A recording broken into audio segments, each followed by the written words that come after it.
Salutations, bien-aimés frères et sœurs, c'est toujours le frère Zanko dans la continuation des messages par la manifestation de la grâce du Verbe de Loba, l'unique créateur.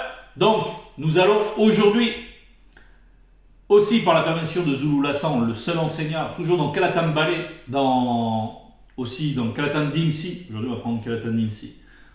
Vous allez sur leséditionszululassan.com, vous pouvez vous procurer ces ouvrages, leséditionszululassan.com, barre de recherche Google, et hop, vous accédez au premier lien référencé et vous pouvez vous procurer donc ces œuvres absolument majeures, même primordiales, c'est-à-dire d'où découlent les faux écrits, tout ce qui a été altéré, tout ce que les religions présentent.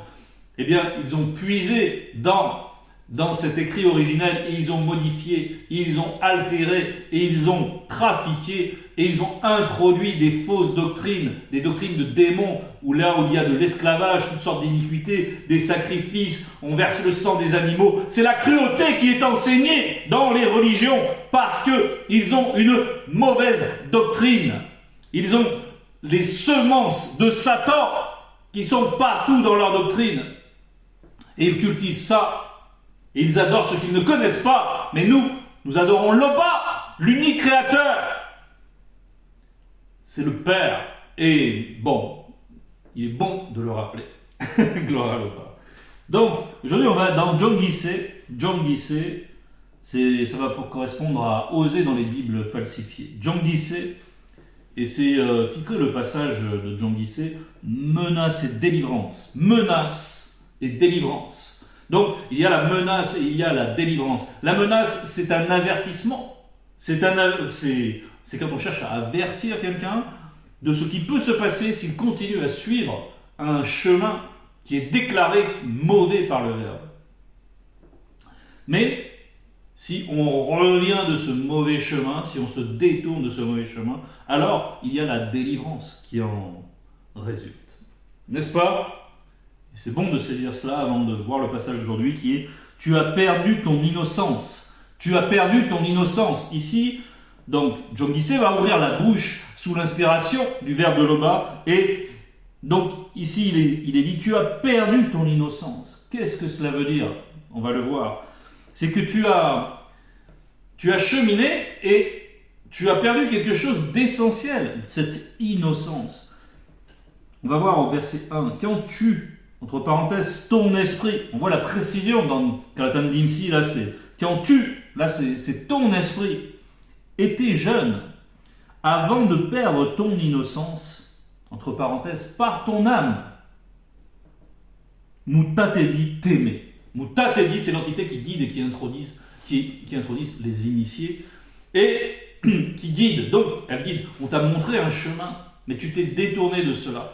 Et Mutatedi, bien sûr, c'est aussi, nous adressons aujourd'hui dans notre temps directement au Verbe de Loba.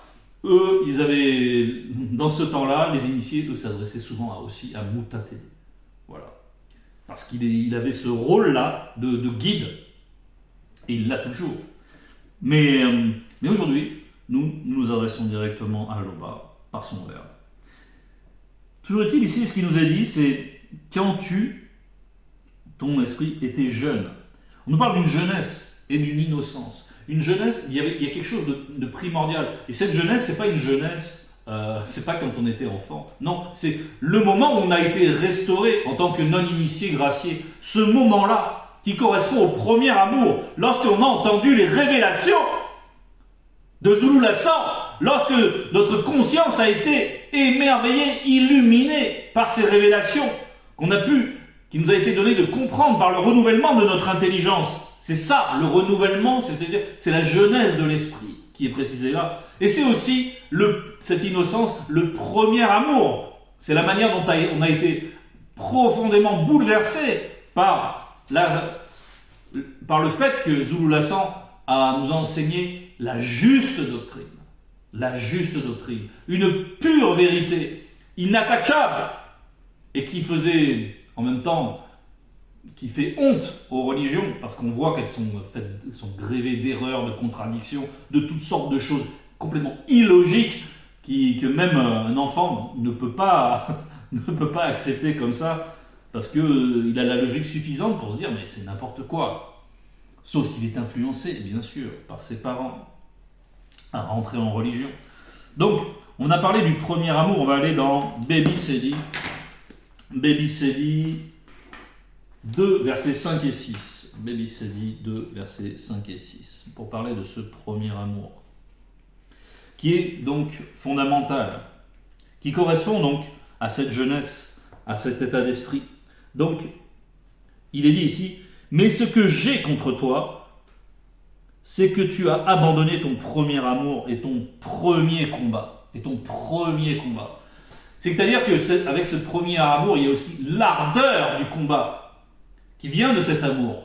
Parce que cet amour étant particulièrement brûlant, vif, eh bien, il génère ensuite une certaine force dans le combat, un certain enthousiasme dans le combat. C'est-à-dire que lorsqu'on reçoit simplement, on a hâte de partager tout cela, on voulait tout de suite en parler à tout le monde, annoncer à la terre entière, si le verbe loba nous permettait, que voilà, la vérité, elle est là, ce que nous avons tant attendu. Et il y a tout cet enthousiasme donc, qui faisait qu'on était prompt à combattre dans la sanctification, mais dans la propagation, et qu'on était donc bouillant pour la vérité. Et nous dit ensuite, souviens-toi donc d'où tu es tombé, repens-toi et pratique tes premières œuvres. Donc pourquoi on nous parle des premières œuvres? Parce qu'il faut revenir dans cette jeunesse, dans cet état de conscience. Beaucoup de choses sont dites ici. Il faut d'abord revenir, il faut d'abord donc se repentir, revenir à ça et pratiquer les premières œuvres à nouveau. Bien. On va reprendre notre passage thème.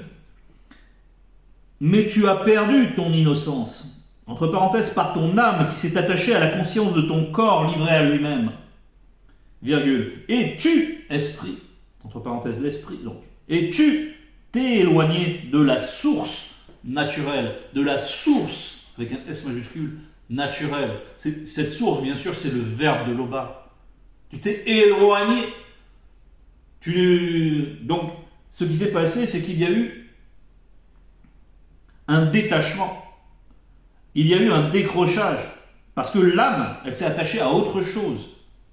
On a vu ici on a dit par ton âme qui s'est attachée à la conscience de ton corps, livré à lui-même. C'est-à-dire que il y a eu entre l'âme et le corps une complicité qui s'est faite au détriment de l'esprit de la personne. Et dans cette complicité, l'esprit n'avait plus son mot à dire. Ils ont fermé le dialogue avec cet esprit. Ils ont fermé la complicité avec l'esprit. Ils l'ont exclu pour faire autre chose, pour s'adonner donc à des péchés, pour écouter les mauvais penchants, la convoitise. Et ici, on va prendre l'évangile caché de Kudouenemula, 23, verset 14. Donc c'est ainsi qu'ils se sont décrochés. Kudouene 23, verset 14. Kudouenemula, l'évangile caché de Kudouenemula, 23, verset 14. Malheur au corps qui ne dépend que de l'âme. Malheur à l'âme qui ne dépend que du corps. Donc, on voit que c'est une dépendance mutuelle, mais où l'esprit est exclu. Or, nous savons que nous vivons dans trois plans différents, celui de l'esprit, celui de l'âme et celui du corps. Bien. Donc, ce renouvellement, cet état de conscience, cette jeunesse de l'esprit, on a voulu la mettre en oubli. On a voulu même l'enterrer pour pouvoir faire du n'importe quoi. C'est-à-dire, écoutez, ces mauvais désirs, la conscience du corps livré à lui-même. Verset 3. Et toi, entre parenthèses, ton esprit, virgule, reviens au verbe de Loba, virgule, garde la piété et la justice par ton âme. Garde la piété et la justice par ton âme, c'est-à-dire recueille tout cela, rétablis la connexion avec l'esprit qui a été renouvelé. On t'invite ici, mon frère, ma soeur, si toi tu te reconnais dans cet éloignement, ici on te parle, on t'invite encore à te reprendre, à revenir aux choses saintes, aux choses qui ont de la valeur, aux choses qui demeurent et qui seront à toujours, au salut, à l'éternité, donc à ce qui sera et ce qui est pour toujours. On te dit, reviens à ça. Écoute, garde la piété et la justice par ton âme. Donc il faut à nouveau que l'âme soit connectée à l'esprit. Et espère, virgule, et espère. Et là, on ouvre une parenthèse, que la conscience de ton corps puisse transcender sa conscience à celle de ton esprit. Toujours en loba. Et espère toujours en loba. Donc, faire en sorte d'arriver à l'union des trois êtres. En somme, espère en l'initiation, espère en ton salut, espère au fait que tu puisses être un initié. Tout cela, ça nous est offert. Mais il faut abandonner la mauvaise conduite, le mauvais chemin. Il faut se repentir. On te dit là, hein, reviens au verbe de Loba. Ce retour, c'est la repentance. C'est déjà reconnaître, oui, je me suis égaré, je me suis laissé entraîner par mes mauvais désirs, j'ai fait du n'importe quoi. Et maintenant, il faut se rappeler comment Dalé, comment il a pu se repentir avec amertume. Il faut qu'il y ait cela, il faut qu'il y ait ce passage. Il faut accepter d'en passer par là pour que le verbe de Loba agisse ensuite et nous rétablisse et nous redonne cette jeunesse, cette ardeur, la capacité à revenir dans ce premier amour et ensuite à mener le bon combat qui est tenu par cette espérance.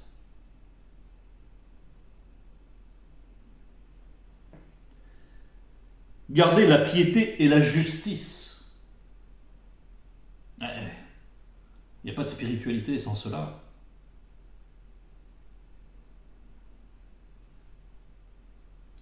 Verset 4. Maintenant, il continue à pécher. Parce que oui, bien sûr, John Dissé ici s'adressait en son temps aussi au peuple.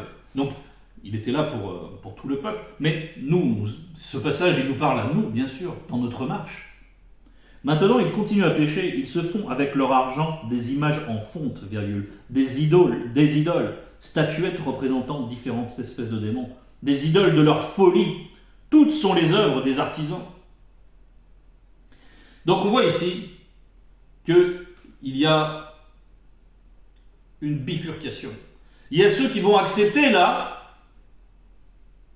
de se repentir, qui vont reconnaître leurs erreurs, qui vont accepter de se repentir et qui vont accepter de se reprendre et d'être repris par le Verbe. Et puis il y a ceux qui vont encore fermer leur entendement pour continuer à faire du n'importe quoi avec la conscience de leur âme et de leur corps, privés de l'illumination, privés de tout de ce à quoi ils ont adhéré. Ils vont faire exprès, ils vont décider volontairement de fermer leur entendement.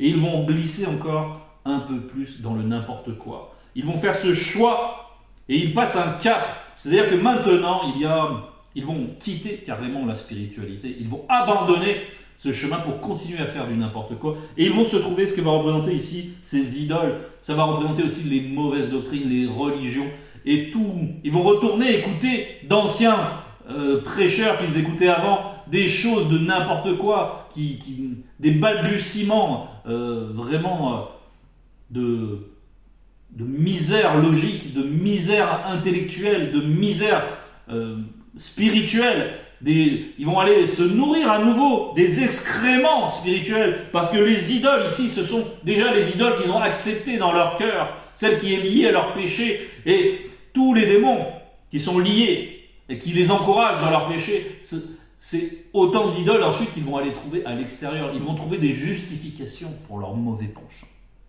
Et ces justifications, ils vont les trouver dans l'arsenal religieux. C'est-à-dire, ils vont aller trouver des doctrines de démons pour permettre, comme on voit les religieux, ils sont toujours prêts à défendre leur iniquité, leur injustice, en s'appuyant sur leur doctrine, en disant c'est merveilleux, oui, si, ma religion, elle permet de coucher avec un enfant, ma religion, elle permet de continuer l'esclavage, voilà. toutes les religions et il dit ça c'est bon, c'est kasher, ça c'est halal, ça c'est la grâce. Ils vont dire ça, ils vont dire que tout ça c'est bon. Ils ne gardent pas la justice et la piété. Ils ne gardent pas ce qu'ils ont reçu au départ. Et ils se sont laissés entraîner à un point qui est là, pour ceux qui ont choisi ce chemin, qui est sans retour, on va le voir. C'est pourquoi ils seront comme la nuée du matin, comme la rosée qui bientôt se dissipe, comme la balle emportée par le vent, comme la fumée qui sort d'une fenêtre. C'est-à-dire, c'est ce qui disparaît. C'est qu'on le voit et l'instant d'après, il n'y est plus. Donc, c'est-à-dire qu'ils se sont soumis eux-mêmes à la vanité. Et la vanité, le propre de la vanité, c'est le fait de disparaître. Donc ils retournent au mauvais usage des blancs, des sans-mêlés, des religions et des doctrines de démons qui sont derrière. Ils retournent à cela, on va le voir. Ils vont se réclamer à nouveau de cela pour pouvoir continuer à faire du n'importe comment, pour pouvoir cultiver ces mauvais désirs qui ont pris le dessus sur eux. Ils se sont rassasiés dans leur pâturage. Ils se sont rassasiés, il y a une insistance là-dessus. Virgule, et la conscience de leur cœur s'est enflée. Point virgule. C'est pourquoi ils ont oublié la loi du verbe de Loba. Ils se sont rassasiés dans leur pâturage. C'est-à-dire, ils étaient là, ils ont pu écouter Zouble Lassan, puis ensuite ils sont passés à autre chose. Ils ont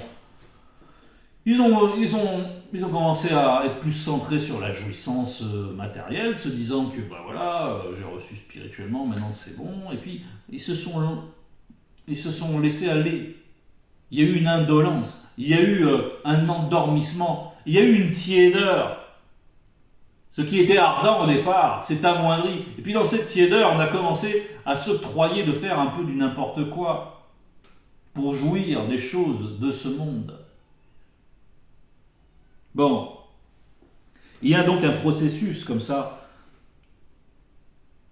d'égarement. Et la conscience de leur cœur s'est enflée. C'est-à-dire qu'on a commencé à privilégier nos désirs par rapport à ce que désire le Verbe pour nous. Et c'est pourquoi ils ont oublié la loi du Verbe de Loba. À un moment, ils ont fait un choix entre la loi du Verbe de Loba et ce qu'ils avaient envie de faire, selon la conscience de leur âme. Mouniba Beko Kisedi sera pour eux comme un lion et les épiera sur la route. Donc, Mouniba Beko Kisedi, c'est l'entité en charge des châtiments du domaine de la nature. Et donc là, on nous dit que cette entité redoutable sera pour eux comme un lion et les épiera sur la route. Ceux qui ont quitté, ceux qui se sont tournés, qui ont décidé de ne plus écouter le Verbe, qui ont goûté toutes les prémices de la spiritualité, qui ont été émerveillés par cette spiritualité, qui ensuite l'abandonnent pour faire du n'importe quoi. Mouniba Beko Kisedi les attaquera spirituellement comme une lionne à qui on a enlevé ses petits et déchirera spirituellement l'enveloppe de leur cœur. Aïe, aïe, aïe. Donc là, il y a deux choses. On nous dit bien, on prend une image comme une lionne à qui on a enlevé ses petits. On voit comment ceux déjà qui se sont détournés, ils ont hâte de justifier leur mauvais penchant, ils ont hâte de justifier leur choix. Ils rentrent en rébellion ouverte, ils se sentent obligés de venir essayer d'attaquer la juste doctrine. Ils sont dans un délire, ils sont inspirés par des démons, et ils pensent qu'ils peuvent contredire ce qui est énoncé dans Kalatambaya. Ce qui est énoncé par la bouche de Zulu Lasso, ils pensent, mais ils sont là, mais qui est Zulu Lasso? Ils sont gonflés d'orgueil. C'est pour ça qu'on nous parle ici, là, de déchirer spirituellement l'enveloppe de leur cœur. C'est qui leur donne cette assurance qui est faite d'arrogance, d'orgueil, d'endurcissement de cœur. Eh bien, Mouniba Beko Kisedi va casser cette assurance, va fracasser cette assurance. Et donc, ces gens qui viennent, ils sont soucieux quand ils sont acceptés une certaine corruption, ils veulent faire passer leurs idées qui sont de l'ordre de la corruption. Ils veulent contaminer d'autres choses, parce qu'ils sont inspirés par les démons. Ils veulent essayer d'amener un frère à penser comme eux. Il va voir quelqu'un qui est mécontent de quelque chose qu'il vit dans la bergerie, alors il va aller le voir, il va lui dire, mais écoute-moi, je sais pourquoi ça va pas, je vais t'expliquer, j'ai reçu un don de prophétie, il va s'inventer des choses, parce qu'il est sous l'inspiration des démons religieux. Et il a hâte de contaminer d'autres choses, d'autres personnes, dans sa folie. On les voit aussi, donc ceux qui sont déjà partis et qui ensuite ont voulu essayer de... On voit aussi comment ils ont été châtiés. Certes, il y en a même un qui est mort, jeune. On les voit comment ils s'émacient, comment leur visage est desséché, creusé.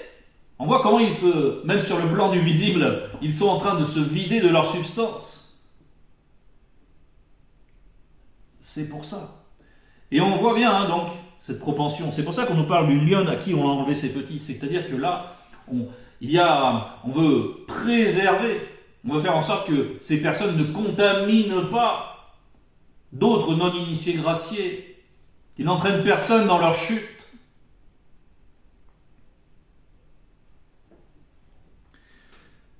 Et puis il y a aussi cet esprit qui avait été renouvelé et qui souffre. D'où cette lionne qui veut reprendre ses petits. Le spirituel reprend ce qui est à lui. Ce qui cause ta ruine, non-initié, c'est que tu as été contre le verbe de Loba, contre celui qui pouvait te secourir. Parce que ce qui est lié à l'orgueil, c'est la ruine. C'est que tu es rentré en rébellion. Où donc est ton roi, qu'il te délivre dans toutes tes villes? Où sont tes juges au sujet desquels tu disais, donne-moi un roi et des princes? Là, on nous parle des autorités, on nous parle d'un état de conscience. Quand Dinah a eu affaire au peuple qui réclamait un roi, qui ne reconnaissait pas la tutelle spirituelle qui se faisait par les Butopédamundi, les Batopédamundi, par les prophètes, par leur lien direct avec leur verbe, avec Mutateli. Non, ils voulaient d'autres intermédiaires, parce ils voulaient copier les usages des blancs et des sans mêlés, des non-initiés qui avaient accepté aussi les usages des blancs et des sans mêlés. Eux aussi, ils voulaient des autorités comme eux.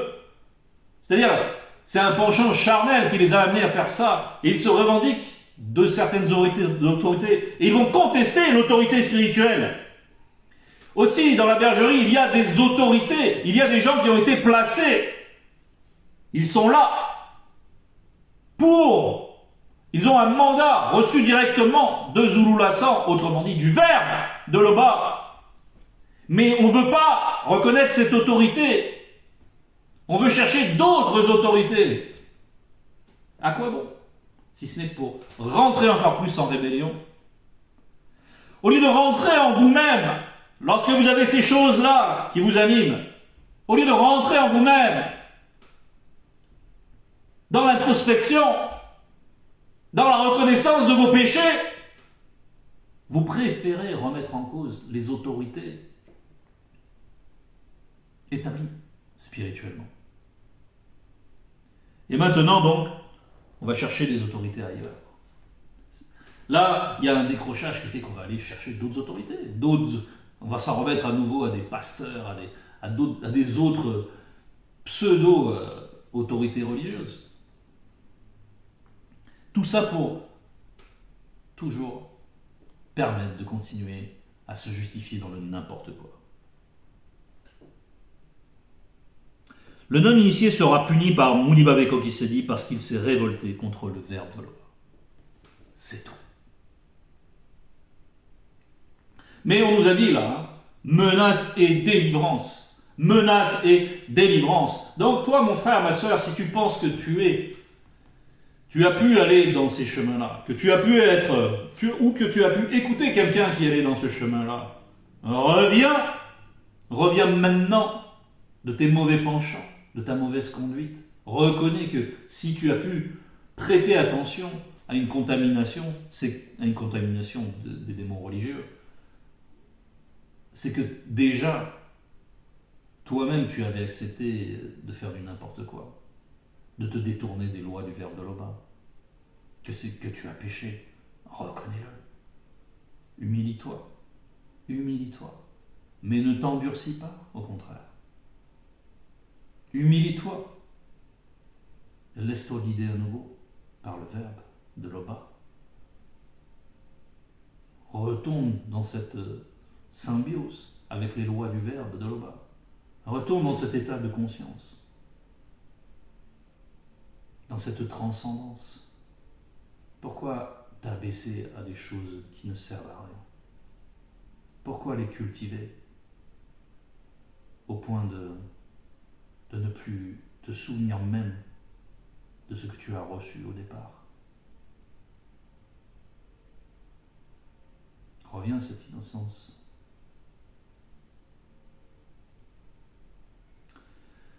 Toute gloire est à l'Oba.